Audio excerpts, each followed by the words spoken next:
You're listening to One More Decision, an update from me, Julia Macfarlane, and the One Decision team in London, Washington, and LA, examining the choices today that shape our world. On Tuesday, according to Putin's spokesman, 2 drones were reportedly downed by Russian air defences in Moscow, just meters above the Kremlin, the fortress which is the heart of the Russian government. President Putin, who was not there at the time, was obviously unharmed. Footage emerged on social media showing smoke rising from the Kremlin. Now, days later, Dmitry Peskov, Putin's spokesman, said that the US had undoubtedly masterminded the attack. In the initial aftermath, Moscow had blamed the Ukrainian leadership. President Zelensky was, at the time, on a visit abroad to Finland, discussing his country's possible NATO membership. He, on behalf of the Ukrainian government, denied any involvement. As for Washington's reaction to Russian claims that it masterminded the attack, John Kirby, the national security spokesman, dismissed the suggestion, saying Peskov is just lying there, pure and simple. I would just tell you Mr. Peskov's lying. I mean, that's obviously, it's a ludicrous claim. The United States had nothing to do with this. We don't even know exactly what happened here. I should note the footage that has been circulated, apparently showing the incident in the night sky above the Kremlin's turrets on Tuesday, has not been verified, and Russian state media have avoided using it in their reports. They've used file footage to illustrate news reports on Moscow's claims. They've also aired the threat issued from Putin's office that Moscow reserves the right to retaliate when and where it considered necessary. My co-host, Sir Richard Dearlove, the former chief of MI6, has just returned to the UK from a special visit to Kyiv, having been invited to meet with senior security and government officials in the Ukrainian capital to discuss the war effort, what Kyiv needed from its allies, and, well, he wasn't at liberty to say much else. Old habits die hard, but he was willing to chat through with me his thoughts on this alleged assassination attempt in Moscow. Well, I watched the footage carefully several times. And my immediate reaction, seeing something like that, is it's a montage. But this is a highly speculative comment. It somehow doesn't really look real. And come on, I mean, flying a drone at the Kremlin, in inverted commas, to assassinate Putin doesn't add up. You know, when if he were there, he'd be in a relatively secure place. I mean, it looks to me as though this is a montage to escalate an attack on Kyiv and would, maybe give the Russians so-called excuse for bombing the city or bombing, the government quarter in Kyiv. I can't really think of any other explanation. I mean, some people have already come up with some weird stuff like saying, it's rogue Russian opposition and a demonstration that, that they can get inside the Kremlin. There are all sorts of theories flying around. But, let's think about this rationally. Kyiv manages to shoot down now pretty much anything that is fired at them around the city, whether it's a drone or a cruise missile or one of those Iranian drones. So their air defense is pretty efficient. The Kremlin must be one of the most heavily protected sites from aircraft attack anywhere in the world. So I'm left scratching my head. That's true, and it begs a question as to how a drone managed to make it as far as on top of the Kremlin building itself. There have been some people who've said that, trying to sort of pass this bizarre incident, saying that this is weird because this is an embarrassing thing for the Russians to admit. Obviously, they said, Putin wasn't harmed. He wasn't even there. But a lot of people have stated that Putin doesn't stay over at the Kremlin. It's his office. It's not where he spends his evenings. It's certainly not where he spends his nights. And it was an odd time of day for any assassination attempt on Putin's life. The fact that it occurred at a time of day where Putin is not expected to be at the Kremlin. And secondly, it was a drone, and it wasn't, as far as we can tell, and of course going by this dodgy footage, it certainly would not be anything with the capability of carrying a payload needed to take out a room in the Kremlin. And also, as you say, it's heavily fortified. The security is so tight. How did all the CCTV cameras around Red Square, how did they not see this thing coming from such a distance? I mean, the whole thing is weird, isn't it? It's very weird. It puts me in mind of that kid who flew a light aircraft during the Cold War. Do you remember? And landed it in Red Square and flew. It's a bit before my time, Richard. Well, he flew under, a single-engine plane. He must have flown at a very low altitude under all the air defences and warning systems, and actually landed the plane in Red Square and probably got arrested. Look, there's something very, very odd about this indeed. And if you look at the footage, it looks more like something from a large firework display rather than a lethal drone. And you're quite right.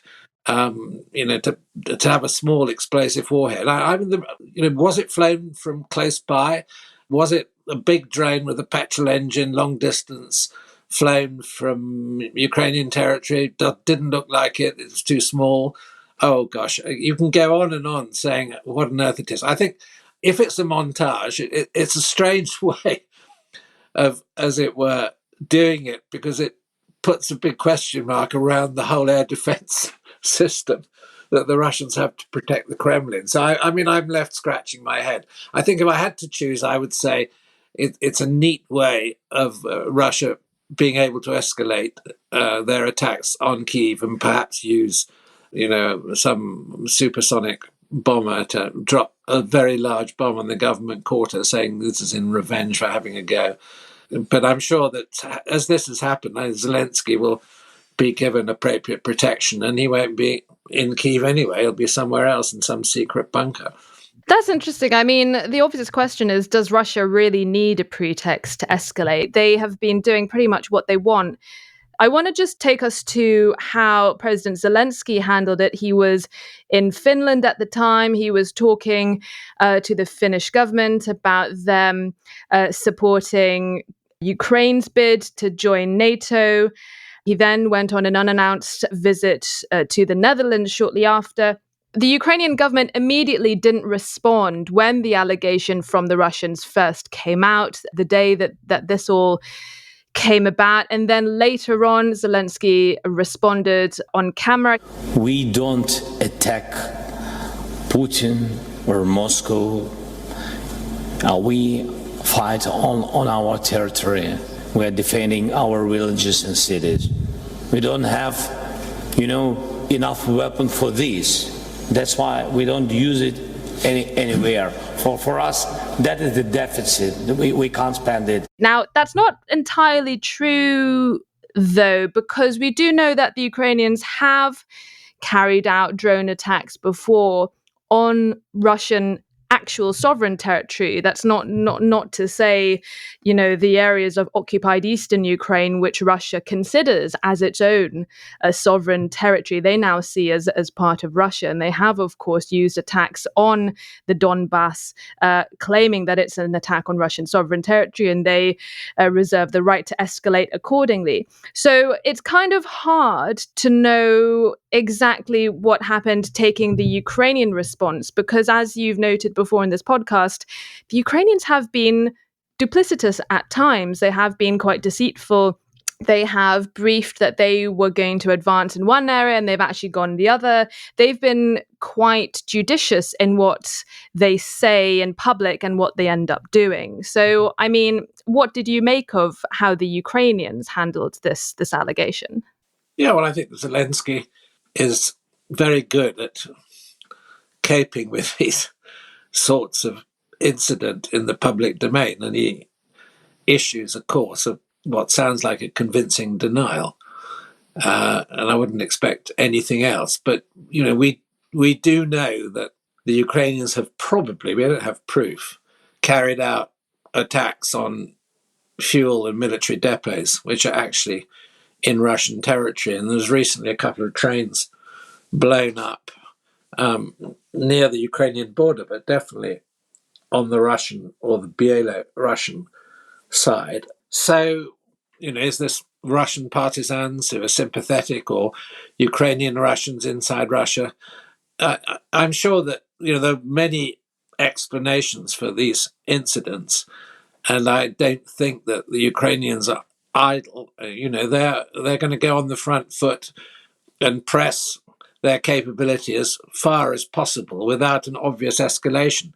It just seems to me that carrying out a drone attack on the Kremlin seems pretty unlikely, but not impossible. There was that bomb attack. There have been a couple of assassinations which look as though they may have been carried out by the Ukrainians. I do think that this drone attack is very odd. It looks very odd. It looks very staged. And I would say I don't think it's what the Russians are alleging it to be. It's something else. But what else? There are about 4 or 5 possible explanations, and I think we've probably covered those. Yeah, well, the other thing is a lot of people, including I've noticed some former colleagues of yours, Sir Richard, have said that they think the most likely explanation is what's known as a false flag attack. And a few people have noted that Putin has form for this. And so I just wanted to mention the Russian apartment bombings that took place in Moscow and Volgodonsk. It was the events that basically triggered the Second Chechen War. And these were a series of bombings that occurred when Vladimir Putin was newly in power. And it transpired after the fact that Russian intelligence operatives had been seen in these buildings. There was evidence that there was Russian security forces in these buildings. And now the widely assessed history is that this was Vladimir Putin's first false flag attack on Russian soil, on his own people, in order for him to use as a pretext for going to war. Now, people have been bringing up these apartment bombings to show that Putin has form for this kind of sabotage, this kind of false flag incident. Those apartment bombings took place in 1999. What were you up to back then? And tell me your view of that incident, what it told you at the time of Vladimir Putin, and if it is an event that tells us about how the man operates still today. I must say at the time, and this is in the early years of Putin being in power, I was of the view then that I didn't or wouldn't have expected him to go to those extremes. I know after the event, there's been a huge amount of analysis and speculation, and a lot of Russians themselves have alleged that the attack was by the FSB. I'm still left puzzled by those events because at the time it's hard to work out what the motivation would have been and why Putin would have authorized it. I'm not seeking to exculpate him. And I thought it was such an extreme action to take. But maybe we've learned a lot more about Putin since then, and maybe there's this element of extremism in his character. He's certainly shown it in relation to what the Chechen War was subsequently like, the brutality of it. He certainly authorized great brutality or allowed his armies when they were in Syria. So there is a huge amount of, as it were, form there. It doesn't look as though there are many restraints operating in their minds when it comes to the morals of how they're prepared to behave in what they consider a state of war. So I think anything is really possible. So, if you go back to that event in 1999, I was very sceptical at the time, but I know more material has emerged since then, and it does look suspicious now. What do you think is going to be going through President Zelensky's mind, given that the Russians are now claiming that there's been an attack attempting to take out their president? Do you think he's going to be a bit ginger about going back to Kyiv, knowing that the Russians have said they reserve the right to try and put a hit on him? Well, I don't think anything's really materially changed as far as Zelensky is concerned, because the original invasion, we know that there was a group of special forces led by that character Kadyrov, and their instructions were to go and murder Zelensky. In the early days. So, when they went down the road into Kyiv, they certainly weren't going to spare Zelensky and the government. And most of them probably would have been shot and killed. Yeah, I mean, all that stuff about wanting to decapitate the Kyiv regime. And as you said, we had those reports of these death squads roaming the streets of Kyiv trying to take out Zelensky. You're right, but we haven't heard much about that since then. Why do you think that is? Because their special forces have been repulsed.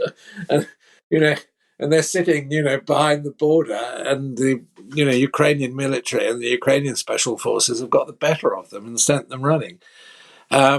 So, unless they can infiltrate an assassin, and I mean, having, spent 3 days in Kyiv and seen how tight security is, I mean, it's really, really tight around the government quarter. And I would have thought the chances of the Russians being able to achieve anything, which makes me think that the only option is some sort of rather excessive bombing raid, which would be designed to knock out the government quarter, which would be a huge step for the Russians to take, but you never know. I mean, that would be an extraordinary escalation for the Russians to take. I mean, do you think we are at that stage? Well, it's a possibility. Things are going badly. There's a symbolic date coming up, which is the 9th of May, which is a huge date in Russia, which signals the end of World War II. And they always have this massive victory parade and parade their veterans. And if you go into the Soviet Ministry of Defense, they've got all these huge paintings with the surrender of German troops and their flags being laid down, and it's all in Red Square. So the symbolism for the Russian post-war identity is crucially important. I think we're sitting on the risk of escalation, an important anniversary, an impending Ukrainian offensive, NATO summit, and there are all sorts of reasons why we might be reaching a point where the Russians are going to do and something desperate. And their spring offensive or their late winter, early spring offensive appears to have failed. There's informed talk in Washington of them having suffered 100,000 casualties. I mean, this is stunning. The figures are just unbelievable. That's it from this World Update from the One Decision podcast. If you enjoyed this little conversation, why not check out our channel for our main offerings, which drop every Thursday. Just search One Decision wherever you find your podcasts. From me and the team, thank you for listening and see you next time.